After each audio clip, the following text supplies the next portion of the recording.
In the words of the great John Wilkerson, a team you just can't count out. That is this Tennessee baseball team as they walk it off against Florida State 12-11 to win their College World Series opener in Omaha, one of the most thrilling baseball games you'll watch.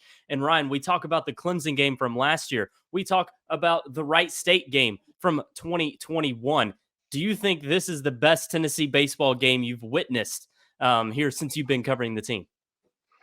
Man, my instant reaction is to say no, but it's right up there with them. You mentioned those three in the same sentence, no doubt, and then everything else is way far behind. So, just an unbelievable game, a game that was so sloppy and honestly poorly played by both teams for about 3 innings, and then it kind of settled in. Both teams, I thought, played pretty well. Not that either team was perfect, and it just felt like Florida State was going to keep Tennessee at arm's length the whole way through. And then Tennessee, who entered the night 0-10 in games that trailing entering the ninth inning, made it 1-10, and they did it in a huge spot, and they get a massive win, just their second College World Series opening win of all time. It was shades of last weekend against Evansville with Christian Moore up 2 outs, Yeah, needing to get on base. Cal Stark had just been retired pretty quickly, but Christian Moore came through this time, and what a legendary night for Christian Moore after he got on base. Of course, Blake Burke delivered with a 2-run single.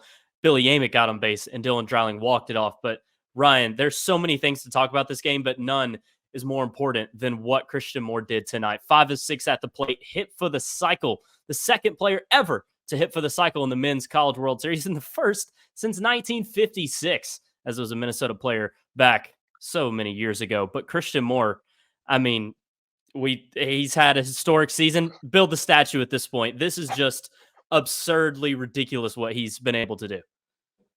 absurdly ridiculous. Maybe not poetic, but I don't know a Who better way to cares? describe it. I This don't is know an a better instant way to. reaction. This is off the cuff. I'm not trying to be poetic here, as you said. This is just raw reaction for 10 minutes, what we're doing tonight.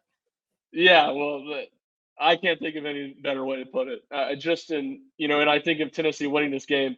Well, probably the reason that I'm most glad Tennessee won is that I'm glad people will remember what a night Christian Moore had. Because if Tennessee lost, him being the Right. second or the first player in 75 years to ever cycle the College World Series would have just kind of been, yeah, that was really cool when he did that, but Tennessee didn't win, and they were basically losing the vast majority of the game. They were obviously still losing by 3 runs, I think, when he hit the home run that made the cycle in this freaking 6 innings. He hit it for the cycle. Yeah. His 4 first for four at 4 at the bats. plate to do it. Yes.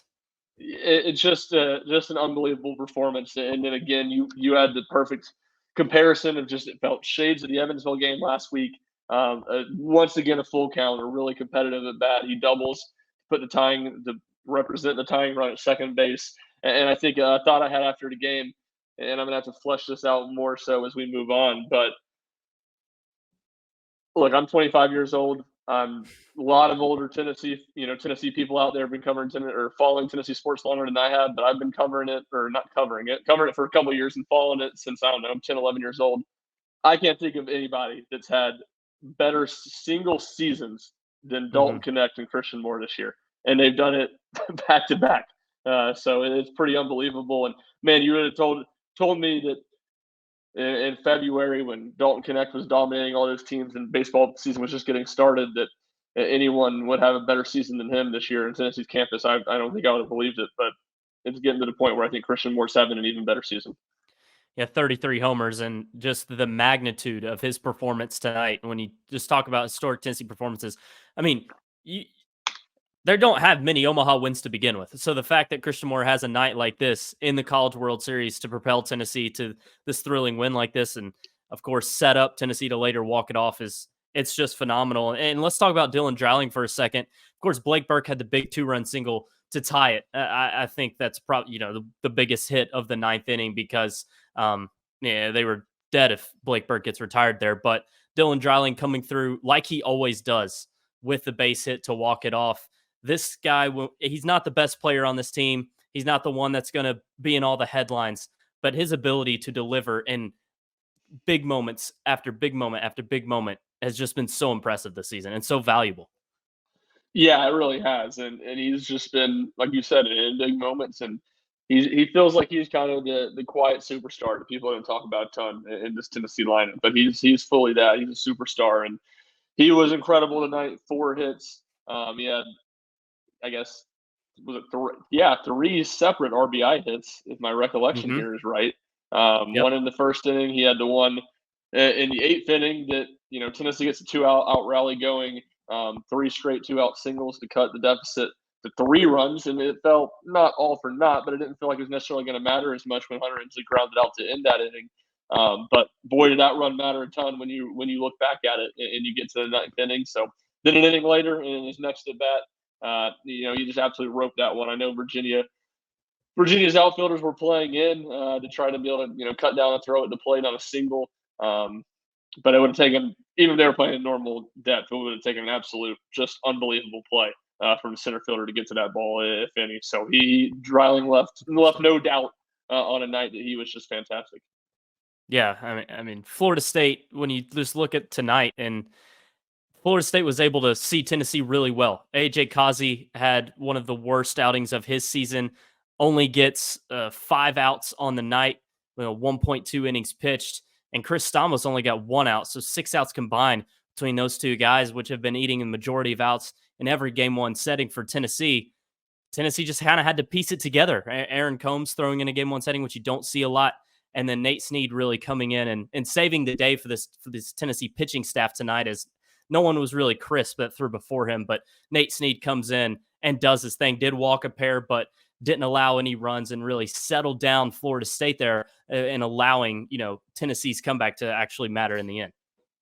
I think we talked about it on the podcast, but we talked about the breaks in these games. It felt like it was going to be all hands on deck with the Tennessee bullpen, and whether it was going to be or not, it was forced to be by how things went for Stamos and Kazi. And Tony Vitello called it a hot mess. The Tennessee pitching staff tonight, they very much had to piece things together.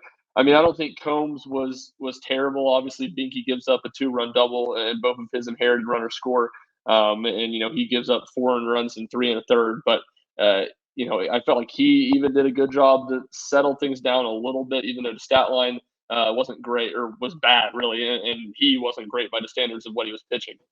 Yeah, I just think his Good. command was a little bit off. Like he walked 3, and he wasn't the Combs we've seen. He wasn't terrible, but he wasn't the Yeah, Combs we've come to know in these past couple of months. yeah, exactly. That's a perfect way of putting it. And it felt like when he came in, he was going to need. He was at one point when it was, I guess it would have been 9-4, maybe it was 9-6 after Tennessee. Kvarschiers hit that home run in the fifth inning, and it was like we were talking about the press boxes. Like Tennessee is going to score 9, I think, in this game. I just don't think they're going to be able to hold Florida State to 9 and win that way. And Yeah. certainly they didn't. They give up 11, but for them, the offense was just on a night so good. I know we were texting in our RTI group chat at one point.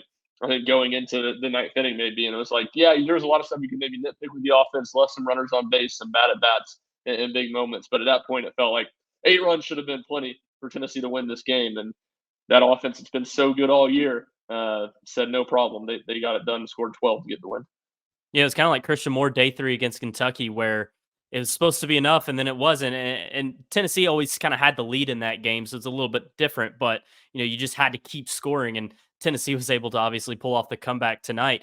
I said Florida State had 13 hits. Well, Tennessee had 18 tonight, and it came against Florida State on a day in which they were throwing their ace in Jamie Arnold, who Tennessee was able to have some pretty good success against tonight. I'd say it wasn't, they didn't shell him or anything. Jamie Arnold didn't get shelled, but Tennessee was able to have some success against Jamie Arnold and some of Florida State's top bullpen arms. I mean, 18 hits. The stat line speaks for itself. What Tennessee's offense tonight, very impressive.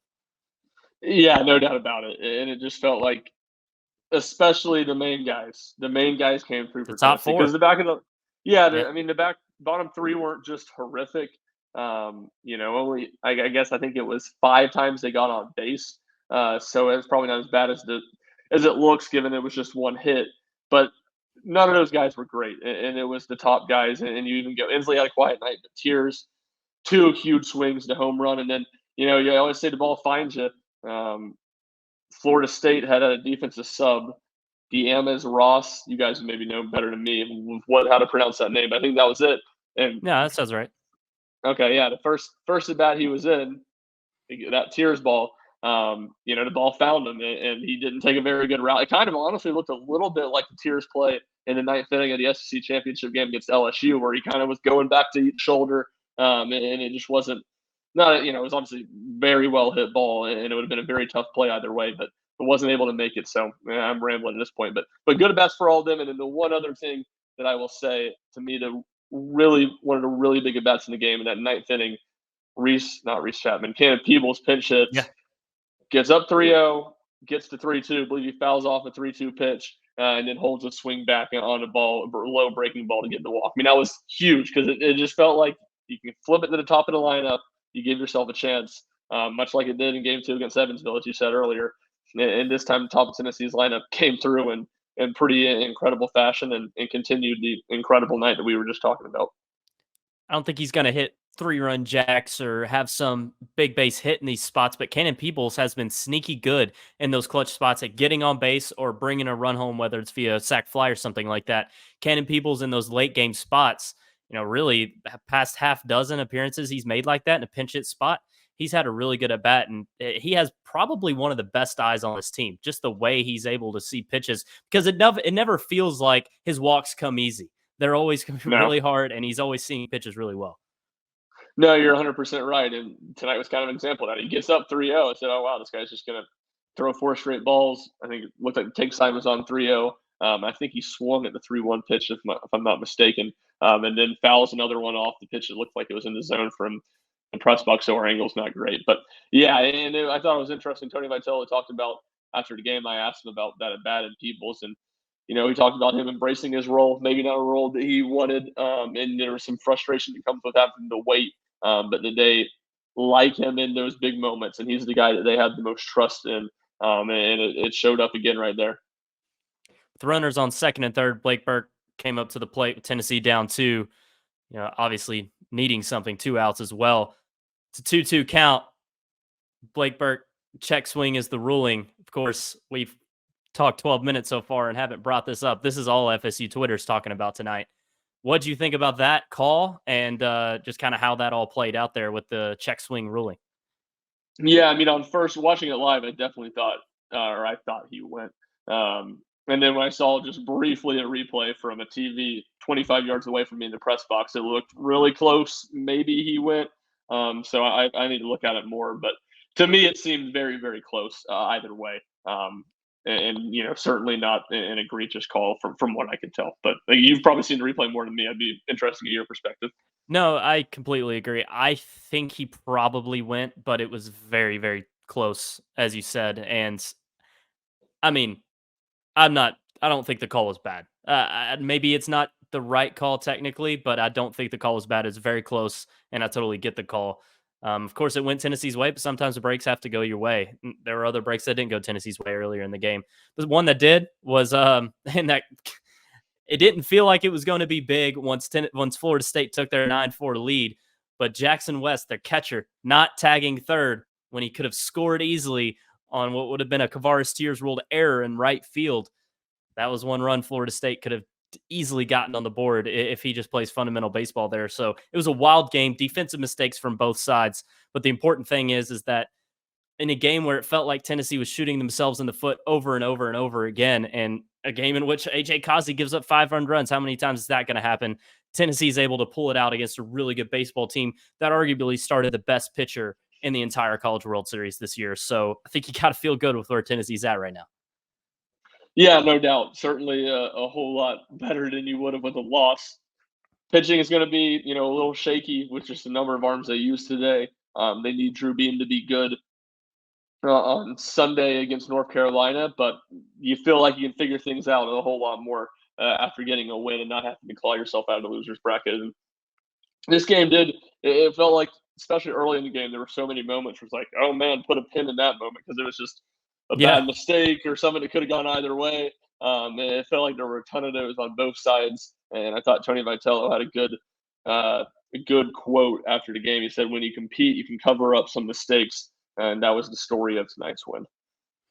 absolutely. And last thing I want to point to is Billy Amick, who stranded the bases loaded earlier in the game. The only hit he had on the game prior to the ninth inning was that chopper to third, just laying out infield single there, but coming through with that single in the ninth inning to keep it, the game going. It was already tied, but giving Dylan Dreiling the chance to walk it off was huge. And when Billy Amick has kind of been a power or bust guy the last month, I'd say he's turned it around as far as the power goes from when he was in a slump. But being able to hit that single there was huge, and Dylan Dreiling was obviously able to take care of the rest.